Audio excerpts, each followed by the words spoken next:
Hello, everyone. Hello, welcome, Simon. He is Hello, Jessica. he's a student. Well, he was a student of Sacred KA Embodiment, and he's today here to share his experience in the program. So first, hi, Simon. Introduce yourself, please. Hello, my name's Simon, and I'm from the UK in a place called Cornwall. And it's sunny here, and it's summer at the moment, and it's a really lovely day. And I'm used to doing the courses overnight, so it's nice to see you in the daylight, Jessica. Yeah, thank you. And Simon, what do you do for a living? I retired a couple of years ago from not working, really. I have been a teacher. I've done all sorts of jobs since I was of working age, but the last 20 years or so, I spent writing books at Simon the Scribe and just messing about and then enjoying doing things, really, and then writing books about them. So I'm a retired teacher, and I also work as a parish clerk here in Michaelstowe, which is a tiny little parish in Cornwall, for about 4 hours a week, and then spend a lot of creative time on writing or painting or making music or doing things in the garden, just having a lovely life, really, enjoying coming into the light of my old age. Yeah, that's beautiful. And why were you drawn to Sacred KA Embodiment? Well, as you know, I was just online surfing away, as you do, looking at all the wonders of the world. And you popped up running a course. And I was quite interested to see what you were doing. You know, I felt I recognized you in some way, which was really weird at the time. I think I said, what was it? Said, oh yeah, I recognize you from my future, or something really silly like that. But that's kind of how it felt. So I looked at what you were doing, and you seemed to be offering this information about spirituality in quite amazing ways, you know, although you were obviously non-conformist, you know, you weren't of any religion or anything to do with that. You were coming out with some lovely stories of spirituality that were tied to Peru, and they got me really interested. I thought it was unusual material.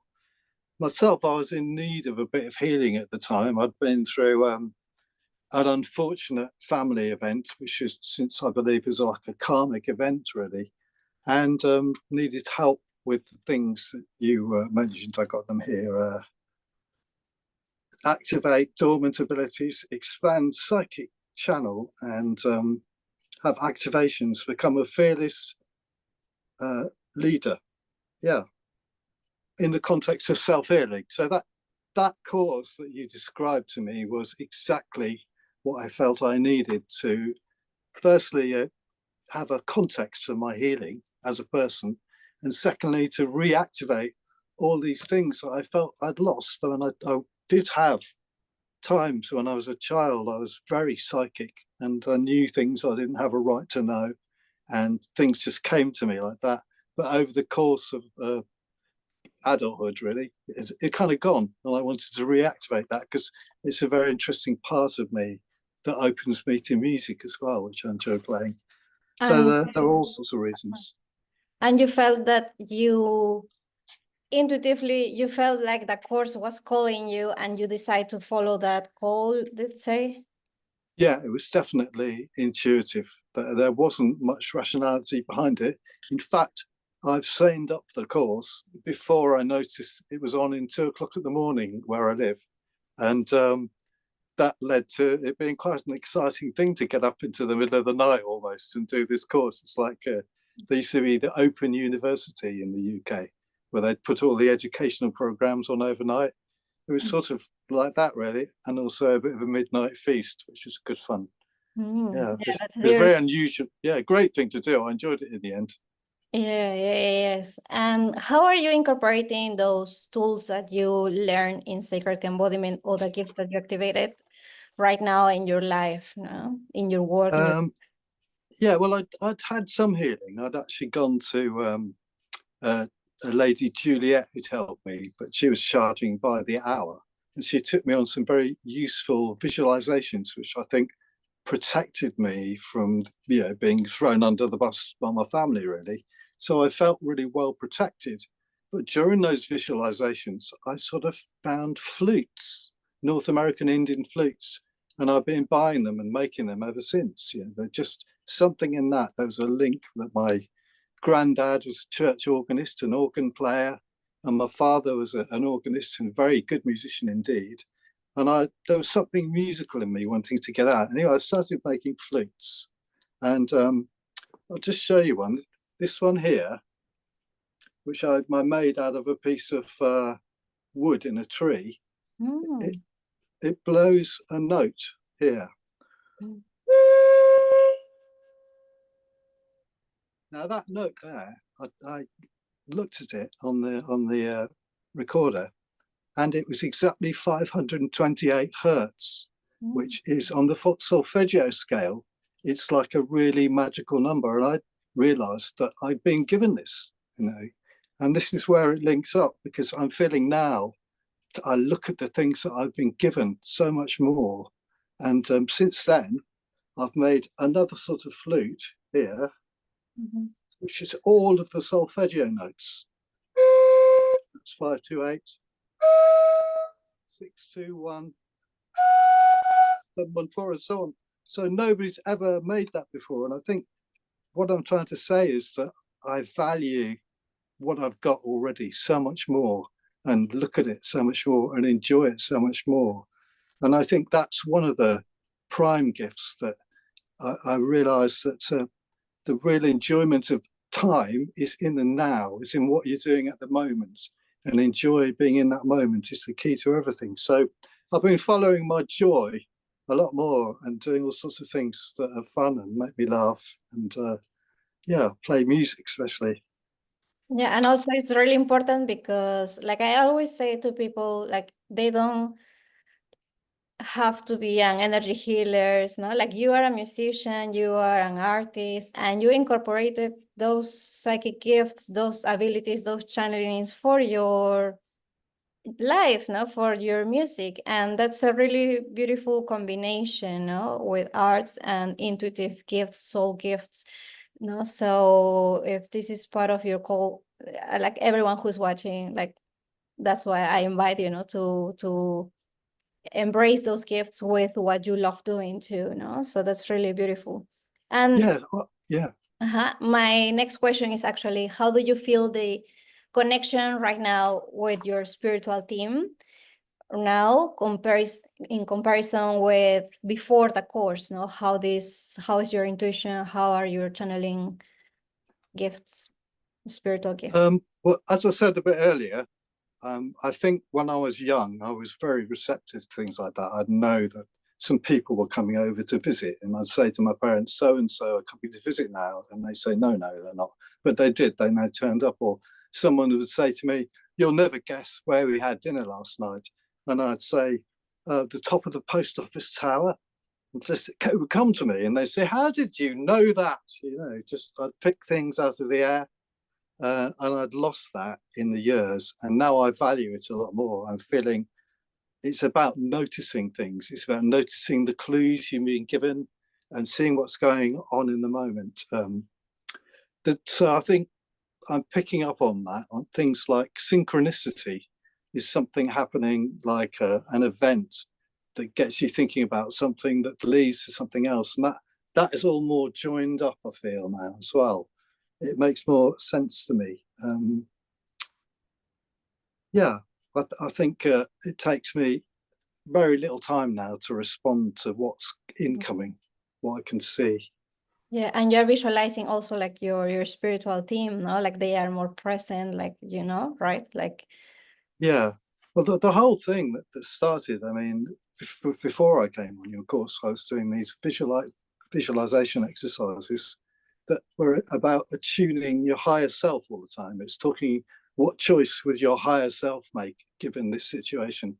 And that continued onto your course, which is very much about attuning your life choices with that of your higher self and tuning into that. And I needed a bit of help with that, and that's really good.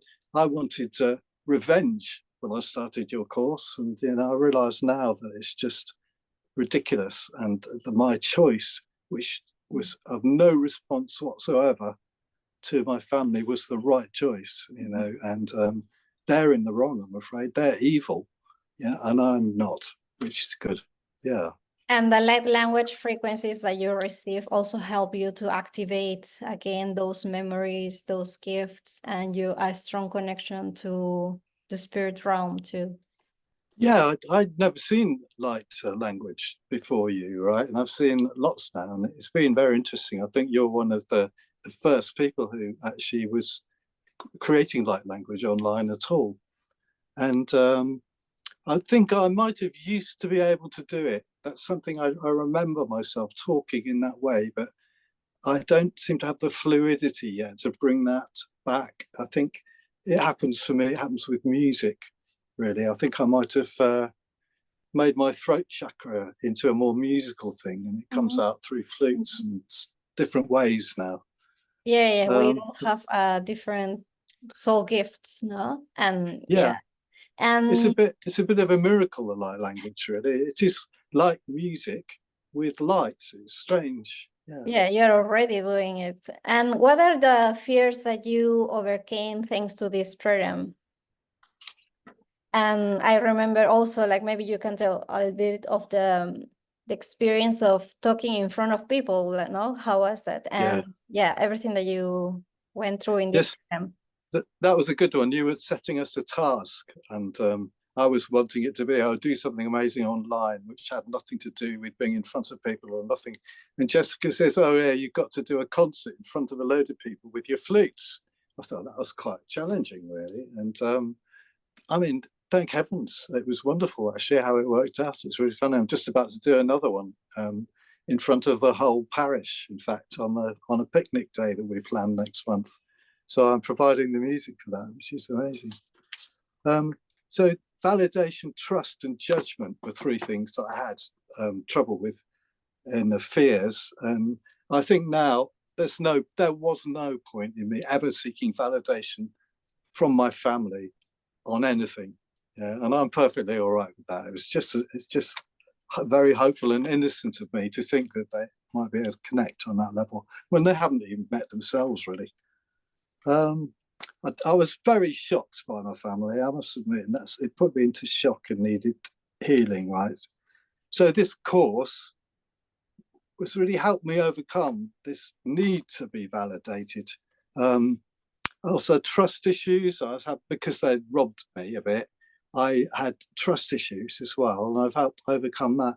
In fact, the whole thing has turned around and become not something that people were doing against me. It was something to help me learn and understand a certain lesson that I had to in order to evolve to the next step as well. So I'm at the stage where now I'm thankful for what happened, because I understand that it's evolved my spiritual being in ways that I needed to change. A judgment, again, I'm not scared of being judged now at all. I feel that I seek no validation because I'm working for Source. I'm not working for me or anything. I feel connected enough now to be working for Source, and you don't have to care about all that stuff when you're getting it straight from the horse's mouth, that we say in this country. So I feel that the course really helped me overcome some negative traits that I developed as well. Yeah, I still, you can guess, I still got a bit mentally overactive, but yeah, mostly it's good now. It's good thoughts. Yeah, yeah, and I remember when we had when you sign up, maybe we can share that. We had miscommunication, I think, or some funny story, because you thought that you couldn't trust me, yeah, there. And yeah. and it's funny, because that shifted, no? And how you open up and became so good a student, waking up at 2 a.m., here sharing your story. So yeah, you actually did it and overcame those trust issues. And this also shows that the program not only help you to awake your abilities, but awakening your abilities also helps you to be connected to spirit, but in all the ways of your life, no, not just at work, but also in your life to be more happy with what you do, with who you really are, no? Yeah, with your help and on this course, I've been able to turn poison into nectar, which is just an amazing thing to be able to do that. I feel very connected as a result, and I feel pleased with the outcome, even though it meant leaving my family behind, which I had to. It's because I was more important. I've chosen me, and not being in a family of a nest of vicious narcissists, as they'd say. Yeah. Yeah, that's really beautiful. And did you enjoy the coaching calls with me as well? How was this experience with I like the coaching calls because I found them quite challenging. It was good. I felt I would have liked more coaching calls as well, really. But some of the things that you asked, like almost to get a business together or something, it's a lot to do in 5 months. And I think we probably need coaching calls like that for the rest of our lives, really, to be for it to be helpful forever. Yeah, I like them. I like the fact that you threw something completely unexpected at me as well, which is really good. Yeah. And they helped me. I felt actually some of the other students didn't put in a lot of work with that, but it was quite ambitious what you were trying to do to get them to get something together in that amount of time. But what I did was start an Instagram channel and make some videos about my flutes, and then try to use them to sell my books. So it didn't work because it was completely messed up to start with. But it was a really interesting learning experience for me, as was the course. It's like a spiritual adventure. It's really enjoyable. Yeah, like for example, when you got out of your comfort zone and shared your music in front of the people in person, you also sold flutes, right? Like people will get in touch with you, and now you got another event, you sold these flutes. So that's the magic of getting out of your comfort zone and the power of sacred embodiment. Yeah, that's right. And with these as an outcome finally as well. Yeah. These are witches' flutes. They're made for witches, I mean, not for flute players. So you can put the right frequency out when you need to. And that's come out of your course. I think that's such fun. Yeah, like every person is different, no? How they show their gifts, how they share their gifts. Some people are like more comfortable in person, some people more online. Like but we need to explore them, no? We won't know if we don't explore and if we don't get out of our comfort zones to do things that we have never done. So that's really beautiful. And if you had a friend that was still on the fence watching this course, but is not sure if joining, what is your piece of advice for this friend? Well, the first thing I wrote down here is Jessica knows what she's doing. Yeah, because I feel safe with you. Yeah, and I'm amazed at how it develops. You know, you've broken down something spiritual into really useful, methodic sections, and that worked very well. So it's a different mix of things every week. Yeah, I think there are a lot of people doing light language online now. Yeah, and I look at them and they don't feel like you feel like the real one doing it, which is good. It's definitely connected to, I feel you're definitely connected to worlds I can't see yet. I can feel that about you. You have a psychic presence to you, which I really like as well. You're very talented. You're organized yet flexible, challenging yet empathetic, or empathic, I mean. They made the course very enjoyable for me and the others. Yeah. Yeah, there's almost too much to say. I'm getting lost in how many words there are to say. Yeah, that talks about me. But what if you had your friend there in your face? What would you say to them, like to call them in how they can get the transformation in this course? Now, how can you?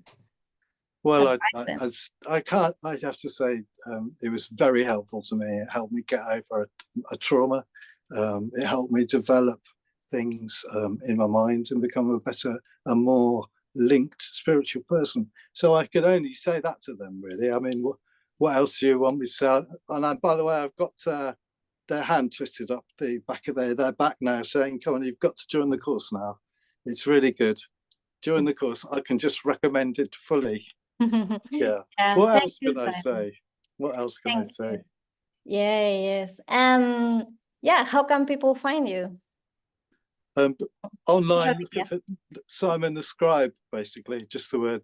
You can go into Instagram or no, only actually Facebook. I only connect with people I've met on Facebook, but certainly the website simonthescribe.com and Simon the Scribe on Instagram. Yeah. Although I'm about to change that over from books to flutes. It's got to. No, I've made some more. I can get them online now. Yeah, I was a bit early.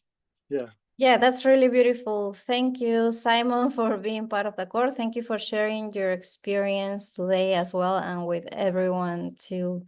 No? Thank you, everyone, for watching. And yeah, you are invited to join Sacred KA Embodiment. Thank you.